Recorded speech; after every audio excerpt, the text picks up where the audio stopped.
Hello everybody, thank you for having me here today. My name is Ahmad البشير and I am the host of البشير show, an Arabic language satirical news program. Our next season is in October, so be sure to tune in. I am from Iraq, a place that many of you have heard of because of things that we do not want to be known for. The theme of the Human Rights Forum this year is resilience. But we are resilient every year. So this is the Oslo Freedom Forum. This is interesting. I've never heard of this freedom or human rights for that matters. To tell you the truth, as a young boy, I really did not know what human rights were.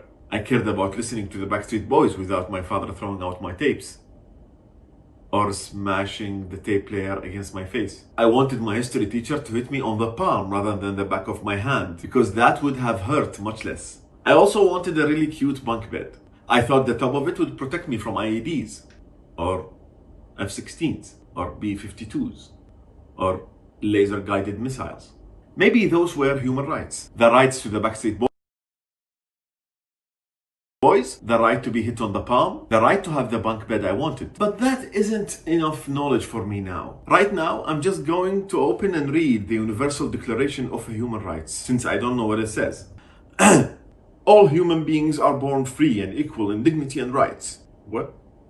Seriously? I will be subjected to... this is bullshit. Okay, after I'm done here, I'm going to call up some friends and tell them that we have these. I had no idea. I wonder if they know. But right now, sitting here, talking to you all, I'm feeling very inspired by this document. Since I want to tell you all about my home country, I have made a universal declaration of Iraqi human rights to let you know what we have in Iraq. Here they are. Number 1, Iraqis are born free, confined to their sect or religion. You're labeled, that's it. You have to live your whole life a certain way because of the sect or religion that you were born into. You spend your whole life defending something you didn't even choose. You fight and you die for it. Number 2, men have the right to do whatever they want to do. Number 3, women do not. Let's look at some examples. First, when you're a man harassing some woman, later on you can just blame it on her clothing. That short skirt shot me first. Those tight pants gave me the evil eye. It is completely logical then. Or, when a man rapes a woman, we see this as a problem, but we think a good solution is forcing them to marry. Right? Best of luck to the happy couple. And a man can beat his wife, his children, his sister, his female cousin, because he knows best. Men can do whatever they want, except if they open the car door for their wife. Then they're called a sheep.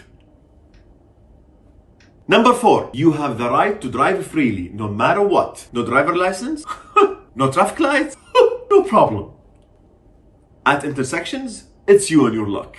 You might die, it's fine. You have to find your own path through the traffic. It's beautiful, actually. It's just like finding your way through life. The exact same thing. Except in every intersection, you have to redo the whole thing again. Isn't that even more beautiful? Number 5, do not kill, with 500 exceptions, like killings are okay if you have the right foreign backers, or if it's Sunday. Mondays are okay if it's hotter than 3 degrees. Tuesdays if you have a green camo uniform. Just kidding, the whole week is for them. If they sleep with your spouse, it's a crime to not kill them. If your child scores on the neighbor's kid during football, then the kid's father has the right to come kill you.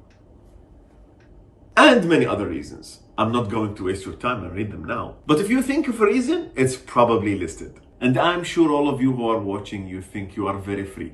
But in Iraq, we are actually even freer. We can do whatever we want to do. Someone cuts me off in the traffic, I'll just go ahead and kill them in the next intersection. Instant karma! You see, we're actually much more free than you all are. It's very obvious. It's like the Wild West out here. You guys have to work hard to do the same things, like become a cop in the US or something. That's just so much work. Number 6, you do not have the right to take an AK-47 and fire in the sky. Except weddings, when you're sad, the national team wins, the national team loses, the national team come home, the national team flies away, the national team sleep, when your child is circumcised. Any other circumstances? For fun. Yeah, so when you see someone firing a gun, you can't just assume that you know how they are feeling. There are so many possibilities. It's useful very often. As a tribe member, you can also shoot at the balcony. Only the balcony. No people. I mean it. Not a door, not a window, not a wall, not a child. Only the balcony. To tell another tribe to visit you at your house to resolve an argument. It's an amazing sign that you're finally ready to talk about it. Which brings us to number 7. You have the right to jump into an approaching car and injure yourself. Then you have the right to shoot at the driver's balcony to demand compensation. All Iraqis are insurance companies for each other. Number 8. As an Iraqi, you have the right to buy the battery in your TV remote if it's not working. This is what we do. When the battery in your remote control dies, you can just take it out, bite it, and bite it all over here. Don't touch this. Don't touch this. Only here, in the middle. Then put it back in, and it works. This is an Iraqi life hack. I promise.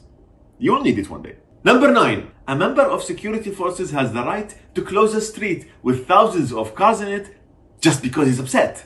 Sometimes he's just upset. He lost at his video game, or his wife yelled at him for smoking inside again.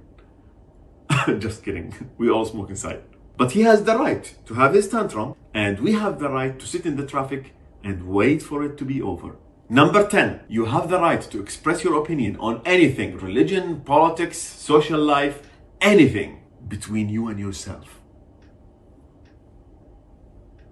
Number 11, you do not have the right to stop asking a married couple when they're going to have children. And you also have the right to keep suggesting random doctors to solve their problem. Because there's definitely a problem because they haven't had any children yet. Yes, these are almost all the rights that we have in Iraq. This is our universal declaration. To be honest, as a people, we never hear about human rights on the news. We only know it in the negative, the lack thereof. We never see them as a thing on their own. Human rights is always followed by abuse on TV here. We only know to look at the TV and think, oh, poor guy, at what goes on there. We grow up knowing only the feeling of pity or the feeling of revenge, of course. All of that just goes to show the resilience of the Iraqi people. They were promised the full human rights as part of a democracy, but these rights still have yet to come. Even though we've never heard nor seen these things called human rights, our people still go out day after day to protest for them. If you ask our government and the militias though, they'd say, of course we have human rights. How dare you suggest otherwise? Don't argue with us. We've got guns, okay? How could you even suggest that you can't express yourself freely? Everything is fine. You said all you wanted to say, right? Before we shot you. But I still learn the greatest lessons from the people around me in Iraq, whom I love very much, and who will one day see all their rights and their freedoms. And if anyone has a problem with what I've said, I don't know who you are. I don't know what you want.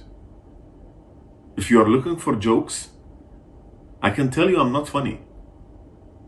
But what I do have are a very particular set of skills. Skills I have acquired over a very long life in Iraq. Skills that make me a nightmare for people like you. If you don't have a problem with what I've said, go now. It will be the end of it. I will not look for you. I will not pursue you. But if you do, I will look for you, and I will find you, and I will shoot at your balcony.